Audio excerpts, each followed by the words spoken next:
자매 살해범 김홍일에게 법정 최고형인 사형이 선고됐습니다.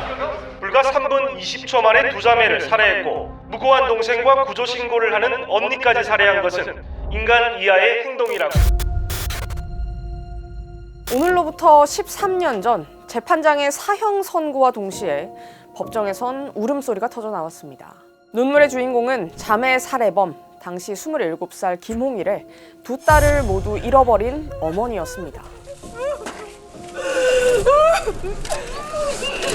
비극의 시작은 2008년 7월 김홍일이 두 자매의 부모님이 운영하던 가게에서 아르바이트를 시작하면서였습니다. 자매 중 언니 A씨가 김홍일과 자주 마주치며 가까워졌고 둘은 교제를 시작하게 된 겁니다.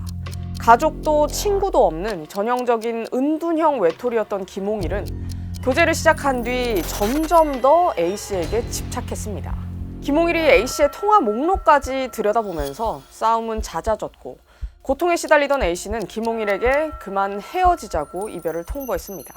김홍일은 계속해서 A씨에게 문자를 보내고 찾아갔지만 A씨는 김홍일과는 더 이상 만날 수 없다고 굳게 마음먹은 이후였습니다. 이별 뒤에도 계속된 일방적 연락과 집착, 스토킹이 살인이라는 극단적인 범죄로 치닫는 데까진 불과 일주일밖에 걸리지 않았습니다.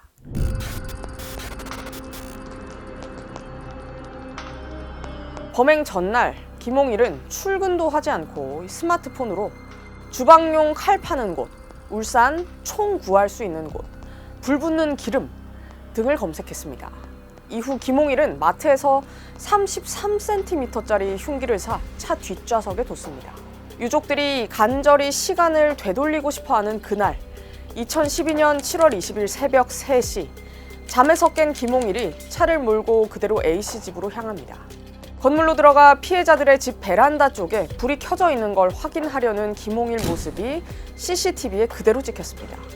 3시 12분 김홍일은 뒷좌석에 던져뒀던 흉기를 챙겨들곤 가스배관을 움켜쥐고 한 발 한 발 올라가기 시작했습니다. 가스배관을 타고 집에 들어간 김홍일은 거실에서 자고 있던 A씨 동생을 흉기로 2차례 찔렀습니다. 비명소리에 놀라 나온 언니 A씨가 소리를 지르자 베란다에서 뛰어내렸지만 김홍일은 순간 A씨를 죽이지 않으면 안 되겠다고 생각하고 다시 배관을 타고 올라갔고 A씨를 흉기로 12차례나 찔러 무참히 살해했습니다. 이후 김홍일이 흉기를 들고 자매가 살던 빌라에서 내려와 CCTV에 다시 모습을 드러낸 시각은 3시 15분. 이 모든 건 단 3분 20초 만에 벌어진 참극이었습니다.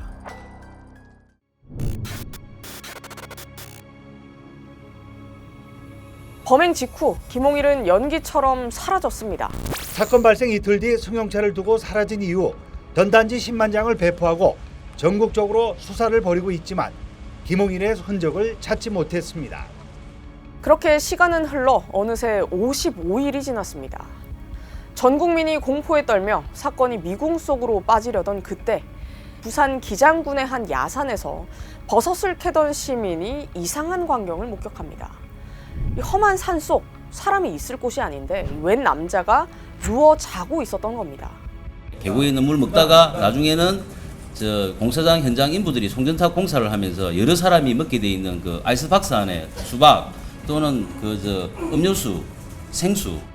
잔혹하게 자매의 목숨을 앗아간 그 손으로 본인은 살겠다고 55일을 악착같이 버틴 겁니다. 검거 이후 김홍일이 보인 태도는 또 한 번 유족과 시민들을 경악하게 했습니다. 잡히고 나니까 아까 홀가분했다고 이런 얘기를 했다는 것 같던데. 당시 변호인과 제가 통화를 해보니 김홍일이 경찰이 수색하는 모습을 지켜봤는데 그 모습이 너무 허술했다고 말을 했고 아마 그런 이유로 웃음을 보인 걸로 안다고 해명 아닌 해명을 내놨습니다. 김홍일은 검거 이후 유치장에서 술, 담배, 여자 이런 걸 못하니까 무기징역은 피하고 싶다. 한 20년 살다 나오면 스마트폰이 얼마나 발달돼 있을까라는 철면피 같은 소리를 하거나 구치소에서도 20년쯤 살면 가석방 된다. 출소하면 여자도 사귈 거라는 등 아나무인의 태도를 보인 걸로 전해졌습니다.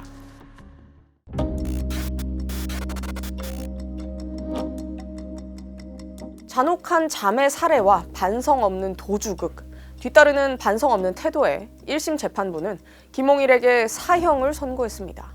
재판장은 이례적으로 판결과 함께 A4 한 장 분량의 소회를 밝히기까지 했습니다. 일부를 읽어드리겠습니다. 가족들과의 면회 기록을 찬찬히 살펴봤지만 어디에도 진심으로 참회하는 내용은 보이지 않았고 오로지 자신들만의 살 길을 추구하는 가족 이기주의의 모습만이 보여 읽는 내내 마음이 편치 않았습니다. 이번 사건을 통해 사형 제도가 잔인한 범행을 억제, 예방할 수 있는 위화력을 가지고 있음을 분명히 확인할 수 있었습니다. 하지만 이 1심 결과는 4개월 뒤 뒤집히게 됩니다. 2심 재판부가 김홍일을 무기징역으로 감형해 준 겁니다. 재판부는 김홍일이 반성을 하고 있다며 검거 직후 웃음을 보인 김홍일의 태도에 대해서 산속에서 도피 생활을 하다 체포된 직후라 어떤 심리 상태에서 나온 표정인지 알기 어렵다고 했습니다. 그러면서 김홍일이 주도 면밀하게 범행을 저질렀다기보다 A씨에게 과도하게 애착을 보이다 이별을 통보받자 열등감에서 비롯된 분노와 적개심을 이기지 못한 거라고 양형 이유를 밝혔습니다. 심지어 동생을 살해한 뒤에 도주했다가 다시 돌아와서 A씨까지 흉기로 난자한 잔혹성을 단순히 흥분 상태에 의한 우발적 범행으로 치부하기도 했습니다.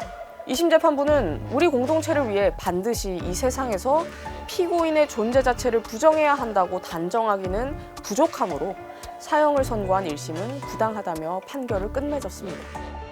김홍일의 존재 가치가 인정받는 그 순간 법정에서 무너져 내린 건 남겨진 유족들의 마지막 희망이었습니다. 아마 억증이 무너지고요. 그래도 기대를 많이 했었는데 결과가 이렇게 나와가지고 완전 심장이 다 내려앉은 것 같습니다. 2심 재판부가 김홍일에게 면죄부를 준 거 아니냐는 비판이 쏟아졌지만 대법원은 무기징역을 선고한 2심 판결을 확정했습니다. 대한민국은 1997년 이후 29년째 사형이 집행되지 않고 있는 나라입니다. 뭐 반성을 하고 있는지 하고 있지 않는지에 대한 사람의 어쨌든 주관적인 거기 때문에 객관적으로 판단할 수 있는 근거는 없잖아요. 근데 이제 그 객관적으로 판단할 수 있는 그 차후 근거가 반성문이라는 거거든요. 근데 그걸 대체할 수 있는 수단이 없어요. 하지만 끝까지 자신의 생존만을 생각하던 김홍일의 태도가 2심 재판부가 말하는 이 반성과 양립할 수 있는 것이었을지, 또 법의 잣대가 유족들의 눈물을 닦아주기에 충분했는지 우리 사회에 무거운 숙제를 던진 사건이었습니다. 왜 이래? 왜? 우리 딸이야, 우리 딸! 왜 피해자가